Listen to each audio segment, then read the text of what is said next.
Hello, little elves! Oh, that was weird. Today we're getting into the holiday spirit, but keeping it classy and crafty with Minimalist Christmas Decor.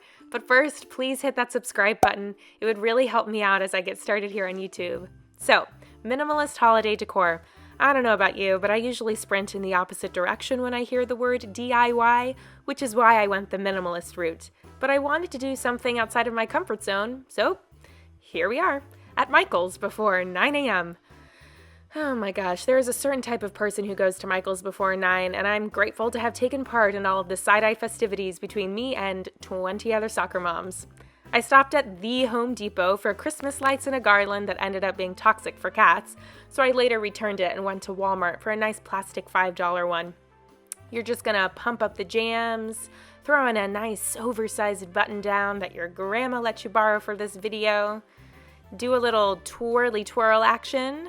She's a silly girl, and you're ready for this day. I'm gonna get started on a dried orange and pine cone garland. I couldn't remember the word garland for the longest time, so I was calling it a pine scarf, which, to be honest, I think is a lot cuter. Set your oven to 225 degrees Fahrenheit and start slicing those oranges. You apparently want to slice them as thin as you can. I wasn't very good at this. Mine are pretty chunky monkey, but I had a good time.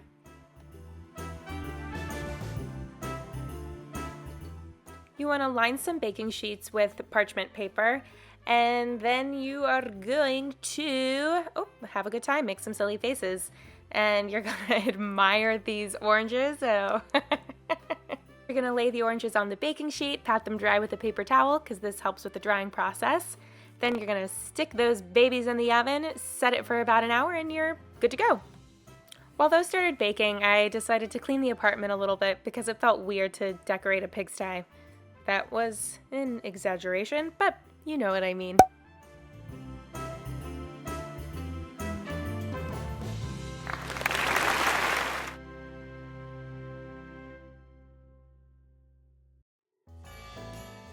Check on the oranges and flip them over, then put them right back in the oven for a million more hours. Just kidding, but not really. You want to check on them every 25 minutes or so until the edges are browned. Depending on their thickness, it could take up to 6 hours. Ooh, twisty.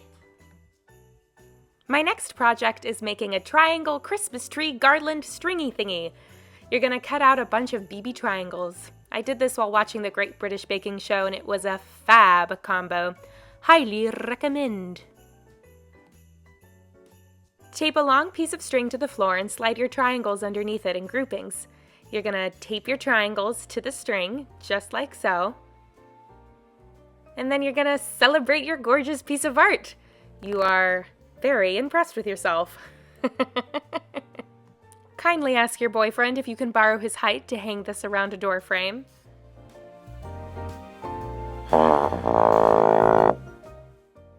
In hindsight, I would have been more thoughtful and planned out where everything was going before making my purchases. If I had known that the best place for this garland was around a door frame, I would have chosen a sparkly white, something to contrast more sharply against the brown, but we live and we learn, baby. I will now attempt and fail at putting these branches into mason jars. Turns out they were all glued together. Watch my very dramatic reaction to this discovery.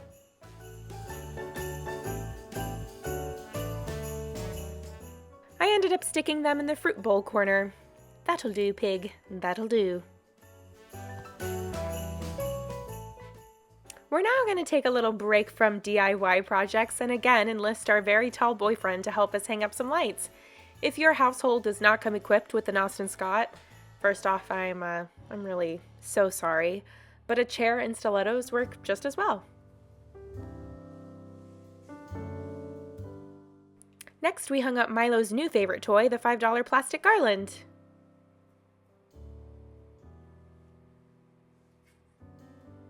I picked up this $2 string of beads because we love a combo. I sort of think that this looks like a pair of boobs, which is totally cute. It's day 2, honey bunches, and these oranges are almost ready to go, so I'm going to start with the pine cones. First, you're going to want to liberate your pine cones. Cut one long piece of string and then a bunch of baby strings of different sizes. Then you're going to tie knots around each pine cone and then repeat, repeat, repeat. Repeat some more, repeat, repeat, repeat. tie the pine cone strings to the long piece of string and hooray!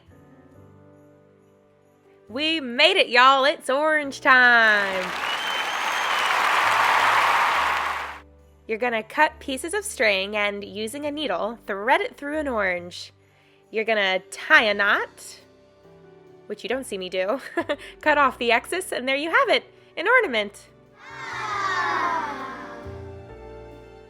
Then you're gonna tie all of the orange ornaments. Ooh, say that 3 times fast. Orange ornaments, orange ornaments, orange ornaments. That wasn't too bad. And, well, there you have it. I used command strips to hang this in my kitchen, and I love it!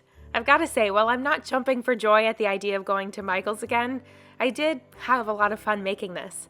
The last time I did anything this crafty was probably for art class in grade school. I daydreamed of doing this with some friends for next year in a post-pandemic world. How cute does that afternoon sound? So this was the final product, but I could tell that something was missing. Yep, I went back to Walmart for these massive bows, and now she's complete, a darling minimalist winter wonderland. I'm really happy with how it came out. I hope you enjoyed this video. Let me know if you try any of the little DIY projects. Sending lots of love and good health to you and yours. Happy holidays, and thank you so much for being here. Mwah!